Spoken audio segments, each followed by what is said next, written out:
let's talk a little bit, and I talked a little bit earlier about random mating, but it's a key assumption under which you guys are operating. When you calculate with a product rule calculation in PopStats, by saying p squared and 2pq, you are assuming Hardy-Weinberg equilibrium. Okay? One of the key components of that is random mating. So random, what is random first? When someone says, I chose these people for my clinical study at random. Okay, I've been in a medical school for a long time. We've done a lot of medical studies. I put things up in the elevator sometimes. We want people to come in and give us their blood, okay? And in a medical school, who do you think's in a medical school? Medical students, graduate students. Anytime you go to select anybody, there's going to be some level of criteria, right? Like, so if I was doing a population study in diabetics, you know there's a big difference in diabetes between African Americans and Caucasians, right?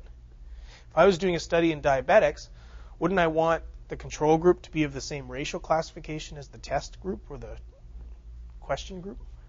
Yeah. So I'd have to impose a selection. So it's not random, right? Is there such a thing as random? No, there isn't.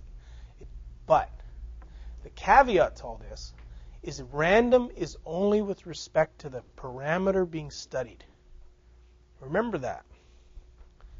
Because if I'm studying certain receptor levels on the islet cells for diabetics, certain levels of the presence of a receptor, well, I don't have any preconceived knowledge of how many receptors our cameraman is going to have on his islet cells. If I select him as a control for a study,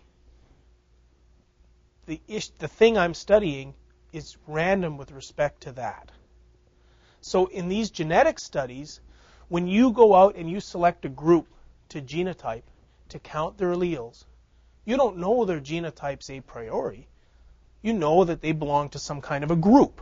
In the clinical study, I wouldn't know how many receptors they had on their islet cells unless they had diabetes. So we'd have the diabetes group, and then the control group was the only way it's random is you don't have diabetes, right? And you're of a certain racial category because we know there are differences in the prevalence of diabetes between the major racial categories. So remember that when the defense attorney says to you, were these people really selected randomly? They got them from blood banks.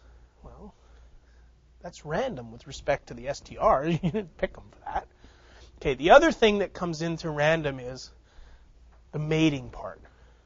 And I talked to you a little bit in the very beginning of the course this morning about mating. It's based on continental proximity. The point being is that you don't choose your mate based on your genotypes. And it came up in our court case, and the redirect by the DA was, so when you chose your wife, did you know her VWA type and her FGA type? I said, no, I didn't. And he says, and you're the one person that could have, right? I said, yeah, I probably could have. But she wouldn't let me, I said. We got a big laugh, and the jury laughed, and everybody laughed. Well, all the defense attorney knew was the random mating. He just wanted to play around with the word random mating. That's why I'm trying to really nail it down for you. It's random with respect to the parameter being studied, and the mating may not be random with respect to race and geographical proximity, but it sure is with respect to the STR genotypes, right? Okay.